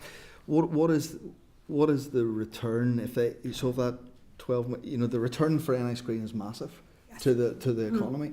So what is the benefit to us what's the loss to us if we don't fund them? If that's Yeah, I probably need to come Yeah. back to you with more detail on the Yeah. loss around that, but I suppose there is a gap on the amount that was requested and the amount that was allocated, and NI Screen, has been allocated the same amount that it did get last year. Okay. And it's also an area that, we would consider during monitoring rounds if other funding did become available, because they do have a strategy there and can utilise further funding. Okay. No, well, and then finally, just for me, Invest in I, we can't keep doing the same thing over and over and getting different results or expecting different results. So is there a pot of money, or is there any funding there available to them to allow transformation within the service? Because it's dropping in what they're doing. I appreciate the salary thing was capped and stuff, but is there a transformation fund to allow them to change or to? At the moment, there's no additional allocation to Invest NI for a transformation fund. I think there was a presentation maybe previously to yourselves about the progress with the review. So at this point in time, there's an expectation where pressures resulting from the implementation would be found from existing resources, but it is a priority of the Minister. So if they came forward with proposals, it's something that obviously would have to be considered. There will also, all departments will also have the opportunity to bid into the transformation fund that has been set aside by the executive and the Treasury funded money. I've received no bids in that. That exercise has not been launched yet, but that may be something that's being considered as part of that. Mike? Chair, thank you very much. I'm also beginning with arm's length bodies. The Chair had a meeting with your Permanent Secretary on the 7th of May, and the note we received on foot of that was that the Department was largely positive about the budget, and the PermSec hoped the opening position for ALBs in 24-25 would largely match the closing position from 23-24, i.e. including all in-year allocations. But let me see, Invest NI finished with 78 last year, but opened with 70.5. Tourism NI finished with 17.8, but go up to 22.5. So one down, one up. NI Screen are static at 20.1. And Tourism Ireland dropped from 22.2 to 17.8. So what happened to disappoint the Permanent Secretary's expectations? As I referred to earlier, there is a number of additional allocations. So taking Invest, for example, Invest NI last year received additional funding from the NIO, which they will receive, I think, circa 2.45 million in June this year. There was also additional money that came in through the NIO Skills, Employability and Entrepreneurship. I think that was around 5 million for Invest NI last year. So when you're looking at the final allocation, you're looking at it inclusive of all those additional, funding that's coming from UKG. Why is that not clear in this table? Why aren't there asterisks? Which table now are you referring to? Is it the one, was it in my briefing? It was the table papers, isn't it? The table papers that you're looking at. Mm-hmm. Yeah. That's our. So there's That's our own information. my table, and then there's the department's table. So, Chairperson, what I've done, excuse me, is use the department's information they provide us previously to give a closing position for 23-24, and comparing that with what we were told the allocation was for 24-25. The department didn't disclose then these other allocations. I was unaware of those. So, but they would be included, with inside the final position. So if we're giving you final outturn is inclusive of all the funding. 24-25. I think it would have been useful, Joanna, if it had been broken down in terms of. I appreciate what you're saying. It is the final figure, but if it had been broken down in terms of, whatever comes to the Northern Ireland Protocol or whatever comes from.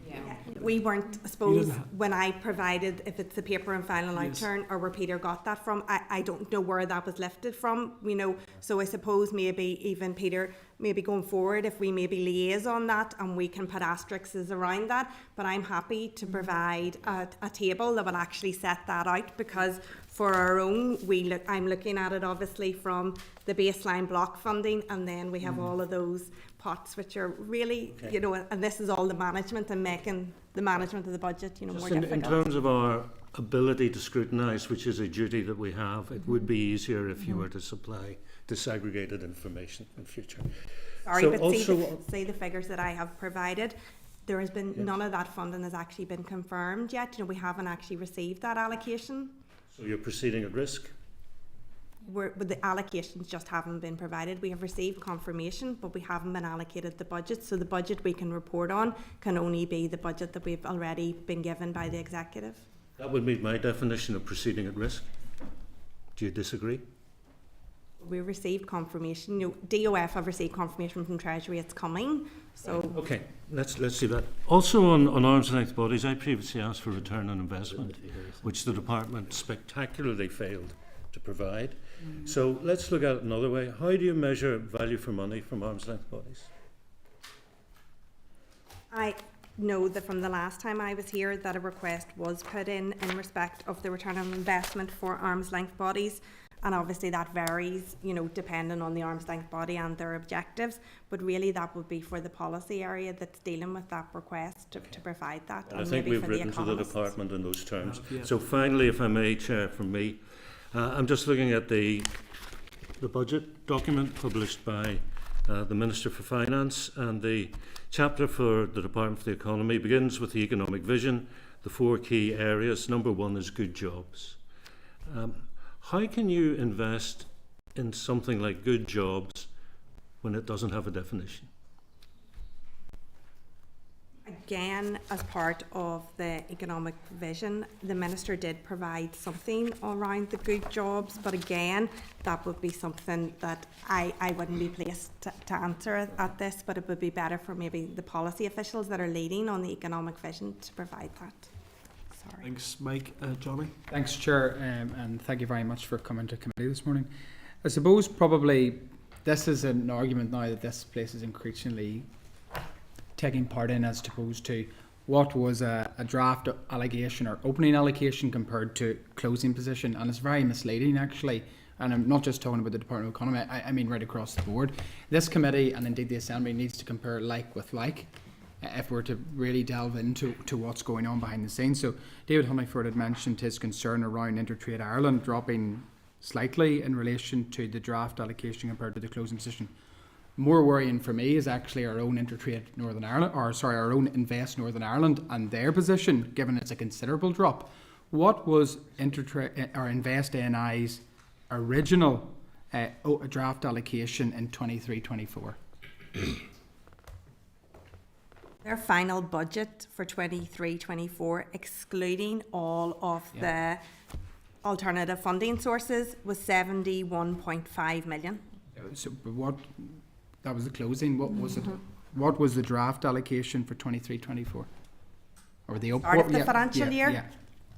I don't have that information with me. Okay. Sorry. Well, I would ask that probably be supplied to the committee, because I want to compare what that was at opening compared to where we are now with opening. What It was higher than that. It was My higher? memory served me right, but again, I can confirm this in written. It was around, I think, around 75 million. So obviously the funding in between that's been mentioned that you're hopeful will come, but with no confirmation of, you hope would meet up some of the shortfall. In particular, given what we have in front of us, from 78 to say 70, if you look at closing position on Invest NI, does that pose difficulties for Invest NI going forward? In comparing like with like, which I've taken note that we will provide that. Looking at their final budget for 23-24, Invest NI had 71.5 million, excluding earmarked funding that they get from alternative sources. Looking to the opening budget this year, it's 70.1 million, so that is a reduction of 1.4 million. And the main reason for part of that reduction from the final budget was that all areas last year received an allocation. We got additional funding late in the year last year from the executive, and Invest NI got around £1 million of that, and most of that was to meet the one-off non-consolidated payment to staff that was part of the pay award, so that won't be repeated next year. So that was a cost of circa 1 million that isn't repeated into this financial year. So when you actually exclude that, the their final budget allocation is just slightly less than what they got. That's the benefit of comparing like with Yes, like it is, from the yeah. committees, because we're looking at figures on a table and it can be more deceiving. In relation to energy, so we see draft allocation 10.5. Where are we with the energy question? Because obviously there's huge considerations. We were told about bids in relation to RHI and allocations towards that. Is there any inclusion of that bid within this? So the £10 million that you referred to is the Resource Dale running costs of the energy group. Yeah. In addition to that, Energy will receive over £30 million of capital, Yeah. which they will use to take forward their geothermal, their sustainable energy programme and the public sector Invest to Save energy scheme. In addition, Invest NI have been allocated funding to take forward their energy efficiency scheme, and RHI is dealt with in the AME budget, so any payments in respect of RHI come out of the annually managed expenditure, which there is a set amount, it's sort of a cap set by Treasury on that, which we have always more than had enough for. Okay, and do we envisage that there's a lot of moving parts with relation to an RHI bid for an uplift in tariff? Do we envisage that if that was to go forward, that we would have adequate funds to meet that obligation? There is adequate funds inside the current AME budget that is set by Treasury. Okay, thank you, Chair. Saoirse? Thank you, Chair. Thank you so much for coming today.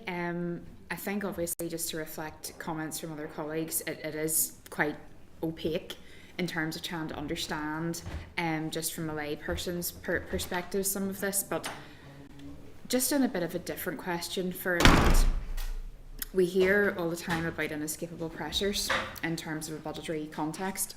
I'm just wondering, is there a set sheet for each department that each department says uniformly this is what we all agree is an inescapable pressure, or do each departments, is there an agreed definition of inescapable pressures across all departments, and that's what each department then works to? No. Okay. Suppose, we all apply, what the rationale, but for us an inescapable pressure is if you have a contractual obligation, if you have a statutory duty to deliver something. So basically it are those things that you have to meet that you can't basically stop. That is what would be deemed to be an inescapable pressure. That's how we completed our return. That seems quite sensible to me, but I suppose it's just interesting to note that that isn't actually applied in a uniform way across all government departments, so therefore actually some departments will be bidding things that actually probably aren't really inescapable per se, but just in terms of the wider conversation we've been having around the finances. In terms of apprenticeships, that was one of the things I asked about the last time, and obviously we have some information here where it's put in, I think, apprenticeships, vocational careers and skills, and it's not disaggregated as other colleagues have referred to. The question I asked the last time was, are apprenticeships or any part of that programme at risk?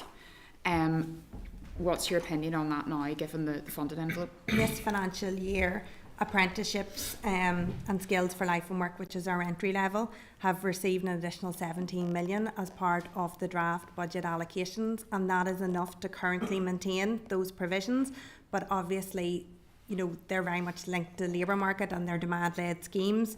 So any increases in that would have to be dealt with, or demands which could be up or down will be dealt with later in the financial year. But as it currently stands, as part of the draft allocations, it should be sufficient to maintain their current provision. So there should be no cut to skills this year anyway. Yes. Year after, different ballgame. In terms of the additional skills funding that was discussed that the Chair had raised at the start, obviously it's not for you to say what the Minister may be thinking of funding, but what would be the timescale for that if that was to be additional monies available for skills? The skills and education policy officials are working as a matter of urgency on developing those proposals to present to the Minister, and then the allocations can be made as quickly as possible after that. See, in terms of some of the IT things as well, in terms of either capital or other investments, what are those IT investments? Are they in-house things, or are they other? It will be in-house. Some of that will be your normal maintenance So, for example, 2 million is paid every year to the student loans company for maintaining that obviously very large database, that students apply to every year for student funding. There is 1 million earmarked for the careers portal, which is starting on starting on that really exciting journey in the development of that, that huge IT project. So that's to fund that discovery stage and to start with that sort of So is that development. to enable a tender to go out to procurement then? I think the way it normally works, and I'm no IT expert, is the discovery phase is normally done with some sort of a contractor where you basically story map, you look at, what you need, and that sort of helps you then to develop to the next stage. So I think now with the way they do IT, it's maybe multiple stages. It would be, then alpha, beta, and, on to others. So, but the full ask is provided in year 4, that has been provided in the allocations. Yeah, just lastly, Chair, in terms of procurement generally, are there any areas of procurement that you work with other government departments on to achieve efficiencies or maximise value for public money? Again, I'm not, I wouldn't be the procurement, official here, but I do know that there are a number of government contracts, and we obviously have frameworks and things like that, which would be used to sort of maximise that efficiency. Okay, thank you. Thank you. Padraig? Okay, thank you. Firstly, I have to say I actually found the figures quite easy to understand, so don't know, but I found them pretty clear cut. I think for me, they highlight the fact that there's both quantitative and qualitative results for all these as well. And I think that if we compare to the previous years, it's a lot more targeted in terms of how that funding, and it really outlines, I suppose, the ministerial priorities and allows those to be developed. I'm going to be very parochial and ask a question about McGee. So it's just to get a breakdown in that funding as well. So obviously you've laid out the funding for McGee there. Are there any more specific details on how that funding will be spent, firstly this year, but also in terms of projections going forward as well? Those allocations were based on high-level marker bids, and officials are continuing to work with the university to refine the details of those, so that could be provided to the committee at a later point when those are refined. Yeah, I mean, to be honest, all my other questions have kind of been answered, but to me it ties on very well with the ministerial priorities. I think it's pretty clear cut to me, so thank you. Thanks.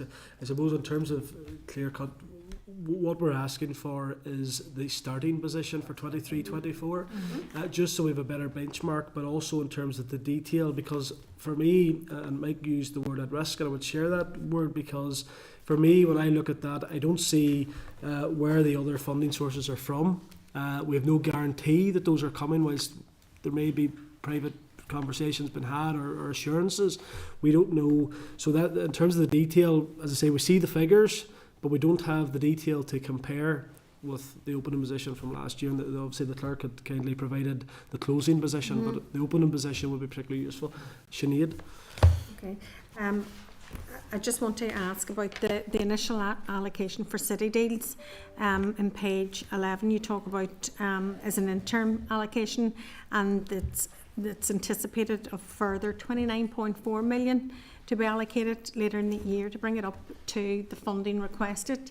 Whenabouts later in the year, and when will that be? We're hoping that that'll be done as part of June monitoring. That is one of the reasons June monitoring has to take place. It's to allocate those other pots of funding.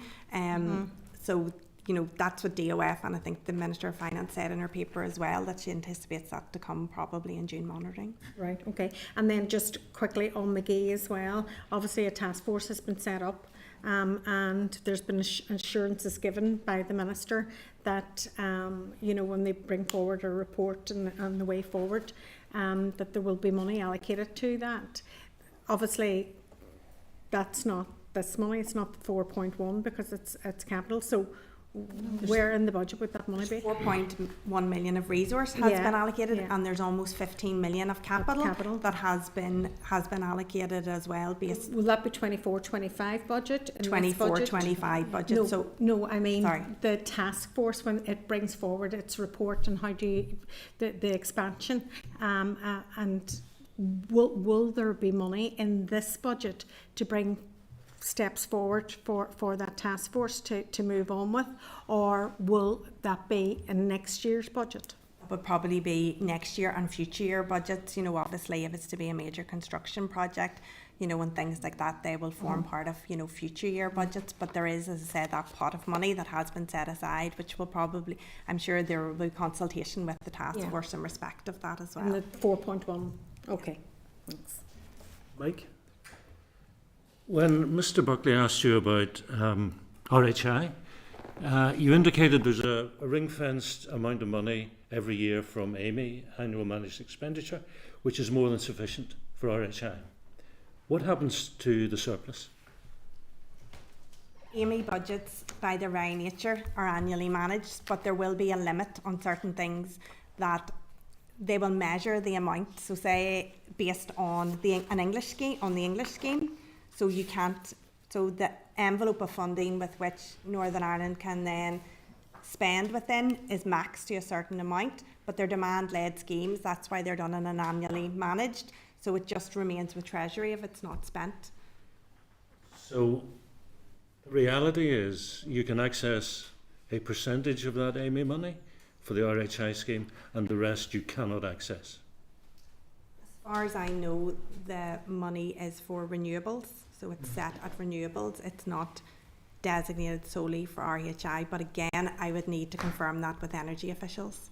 Yeah, I just think we need to be clearer in terms of that AMI pot of money, because it is my understanding that we cannot access it while the non-domestic RHI continues. Thank you. Well, no other members have indicated. Oh, sorry, Okay, I thought others may have had more questions. Just one last question. In terms of the recommendations coming off the RHI report, were there any recommendations that had a financial value possibly attached to the implementation of them? And is that something that the department's considering in terms of the budgetary position? I don't know. I haven't been privy to what that plan is. Again, that would be one for the energy policy officials to answer. But even if there were other recommendations that weren't necessarily relating to energy but were part of a wider departmental process in terms of whether it be organisational development, cultural awareness, training, HR related type of things, would there be any sort of financial value attached to the implementation of those recommendations? In respect of the energy group itself? Just anywhere in the department. It is a priority within inside the four, the four priorities, the decarbonisation one. So obviously it would be something that would be given high thought and probably priority if a bid was submitted for something like that. Okay, well, thanks members, and thanks Joanna and Niamh and Susan as well for coming along today and for providing us with the briefing. Obviously there were a few points that we will follow up with you, particularly in respect to the detail, and hopefully we can get that as soon as possible. But thank you very much for your time. Thank you. Thank you. Literally asked the question. Okay members, so what I'm going to suggest is that we summarise the actions obviously from that discussion, and then I'm going to just take a short break before we go and receive the it's a written briefing, then we're going to close session in terms of the raised briefing. So we're going to ask the clerk first of all maybe just to summarise some of the points. So, Chairperson, is the committee content to write to the department just seeking further information on the money, the opening position and the closing position for 2023-24, and asking them to set out to disaggregate all of those other money that they get from the protocol wherever, so you can compare like with like. We're also seeking the Invest NI, in particular their opening budget. There's a question about AMI budgets and what can they be used for, and I think, if I got Ms. Eastwood's question right, this is about RHI recommendations and the costs. Was there, sorry, did I get that right? Was there something extra? Yeah, that was it. And do we want to do the NI screen thing, or was that answered? Well, the figures will come through, you'll answer it. It's because you don't have you'd asked about the economic consequences. Oh, sorry, the economic consequences. Yeah, so just if you don't invest in it. Well, I think that, an NI screen, there's obviously a value in terms of the contribution that they have. If you take that away, what would be the result? Sure. And through to the clerk, is this something that you've noticed becoming more of a habit? Because one thing that I have probably seen across the Assembly is that, I understand, I think we all understand, things happen during the year, there's reallocations, we know that. But from a comparative point of view, is this something that's relatively recent? And I'm not just saying this department, I mean across the board, where we're showing figures to closing to make it look like, well, your new budget allocations not as bad as you think. I bring the clerk in, but in fairness, the 23-24 closing position was put in by the clerk. Yep. At the table, so because he had no other information to go with. That's the point. So, members, briefly then, before this, I was the clerk of the Finance Committee, and this was an issue. So it's not to do with the minister. This is something across all of the departments. The treatment of monitoring rounds is, you're shown a figure on a page. Is that a good number or is that a bad number? Don't know. The only way to know is, well, what was it last year, and what will it be the year after and the year after? So that you know, in the Department for Work and Pensions, they will produce projections 3 years back and 3 years forward for things like Social Security. I mean, nobody actually knows how much the Social Security bill is going to be, but they are fit to produce projections on that. So my argument when I was finance clerk was departments are fit to do that too. So they should be able to take all of those budget lines and say, this is what it was, closing position the last 3 years. Here's what we'd like it to be, what we think it would be in the next 3 years. And then you could look at those and go, oh, well, that's good for a Northern Ireland screen. Or, oh, no, that's not enough for skills or what have you. And you could make up your minds. And part of your role is to be helpful to the minister. So the minister can't possibly, even a really great minister, can't possibly be across all the detail. So you could look at those and go, oh, that's scary, or no, that's good, or what have you, and tell the minister, and therefore be helpful to him or her. So that is the position I've taken on that, but it's up to members to push on this or not. Sinead? No, it's just back to the permanent secretaries, first reading that the budgets will be in line with the closing. Well, it simply isn't. So it may be quite maybe in line with the opening, but we don't have the details there. So it's not transparent at all. So, but the permanent secretary said this, I would say it's only about 3 or 4 weeks ago, and when in the meeting 7th of May. 7th of May was so, the meeting. I mean, I just don't understand. Sorry, Chair. To be fair, the numbers aren't bad for economy. That looking at the different budget lines and the apprenticeships members were concerned about, and that seems to be about the same. So the numbers are not that bad, really, compared to some other departments.